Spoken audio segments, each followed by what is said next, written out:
은혜는 값없이 받는 것입니다. 바로 하나님께서 우리를 사랑하셔서 우리의 노력과 상관없이 거저 주시는 것이 은혜입니다. 은혜를 받은 우리의 입장에서는 은혜는 공짜로 받게 되는 것입니다. 그러면 은혜는 소중한 것일까요? 별로 소중하지 않는 것일까요?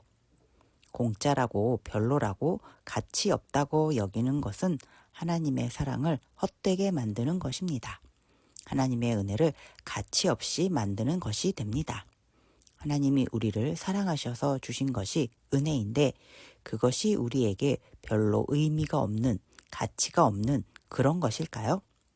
그런 가치 없는 것을 하나님께서 우리에게 주셨을까요? 하나님께서 우리에게 주신 은혜는 무엇인가요?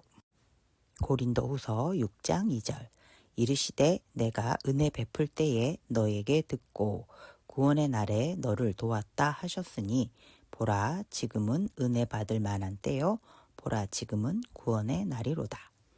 은혜 받을 때는 구원의 날입니다. 구원의 은혜를 받을 때가 되었다고 합니다. 바로 구원의 은혜를 받으라는 의미입니다. 하나님께서 우리에게 주신 은혜는 구원의 은혜입니다. 죄인이었던 우리가 구원을 받을 수 있게 되면 죄를 용서받고 의인으로 살게 됩니다. 거룩한 자가 되었기에 천국에서 살 수 있습니다. 천국은 죄 없는 거룩한 자만이 갈 수 있는 곳이니까요. 하나님의 자녀만 갈 수 있는 곳입니다. 요한복음 1장 12절 영접하는 자 곧 그 이름을 믿는 자들에게는 하나님의 자녀가 되는 권세를 주셨으니 예수님을 영접하는 자, 예수님을 믿는 자는 하나님의 자녀로 거듭납니다. 죄인이 아닌 하나님의 자녀로 다시 태어납니다. 죄에서 구원을 받습니다. 그래서 천국에 갈 수 있습니다. 예수님을 이 땅에 보내주신 것이 바로 하나님의 은혜입니다. 예수님을 믿게 해주신 것이 바로 하나님의 은혜입니다. 사도행전 4장 12절 다른 이로서는 구원을 받을 수 없나니 천하 사람 중에 구원을 받을 만한 다른 이름을 우리에게 주신 일이 없음이라 하였더라. 오직 예수님만이 우리를 죄와 사망에서 구원해 주실 수 있습니다. 오직 예수님만이 우리를 위한 구원의 은혜입니다.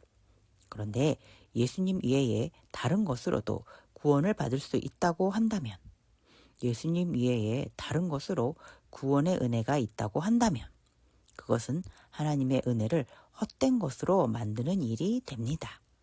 예수님의 십자가 희생을 헛된 것으로 만들게 됩니다.